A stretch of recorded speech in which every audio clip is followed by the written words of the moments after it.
All right, so today at work, I came across this really interesting article on Boomerang about how the Congolese government is finally starting to sell shares in its copper. Only now in 2024, we're actually trying to sell our own copper.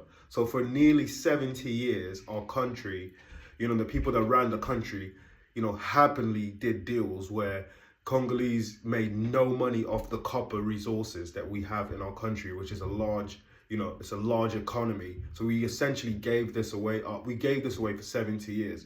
And I'm a bit shocked sometimes because people praise presidents like Mobutu, people worship him, and Kabila. Even Kabila's got fans, and you think, what were these guys doing? They were selling everything and making profit. So this article is really interesting. So if we check out the article, and I'll read maybe a paragraph or two. The Democratic Republic of Congo state miner has started selling its shares of copper from a joint venture project for the first time as the country seeks greater control over a metal key to the energy transition. Jacquemies, which is a Congolese government company for mining, that's based in Katanga, holds majority stakes in a large mine run by Chinese firm CMOC Group and Glencore Company. Until now, the joint venture themselves have sold all the production, but the state company is taking more active role in marketing its totaling hundreds of thousands of tons of copper a year, according to people familiar with the matter. Jacquemies is offering copper from CMOC's giant Takumi Fungru mines, which I think is in Katanga, in which it holds 20% interest, the people said, asking not to be identified, discussing private negotiations. The state miner is assessing bids, including Glencore, Trafigura Group, and Mercury Energy Group for 90,000 tons from the project.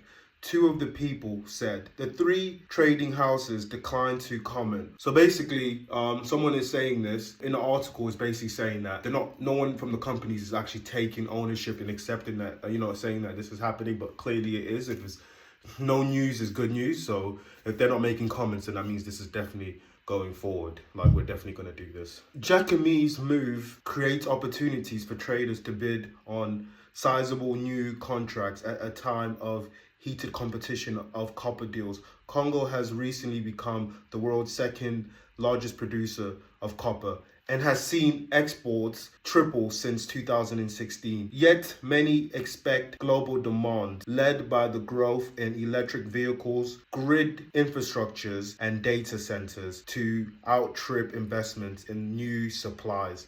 Jacquemies has held a small tender early this year with CMOC metal traders, buying copper from Kambungu mines, according to the people. Kambungu is a joint venture between Congolese state and Chinese non-ferrous metal groups.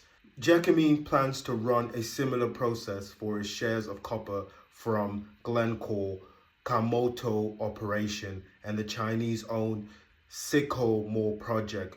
One of the people said, together, those two assets produced more than 400,000 tons of metal last year. So they produce quite a lot of metals yearly. Yeah, so that's an interesting article where it just tells you how the Congolese government is really trying to sell a lot of copper through private ventures, which obviously means the country's going to get a little bit more money. Honestly, I was shocked today to find out that only just after so long of independence that we're only literally starting to make money from our copper. So it lets me know that, Tshisekedi, yeah, he's not perfect, but so far he's probably been the best president in Congo, honestly, because he's making little changes like this where, like, I'm not even a big Tshisekedi fan, but he's making little changes where, in the future, the country's going to obviously benefit. As long as the politicians are not being corrupt, then, the country's going to own more of its copper and we're going to sell it at a good rate. We're not going to try and just sell our stuff for the cheap where we end up with nothing for nearly 70 years. That's so insane. Honestly, I don't understand. That's just one mineral. So think about how many minerals we have in Congo. Copper. Think about it. All right, some good news. It's some good news, I think, because, you got to take strides in the right direction. You can't always sit down and dwell on negatives. But yeah, it's an interesting perspective, and let's see what you guys think.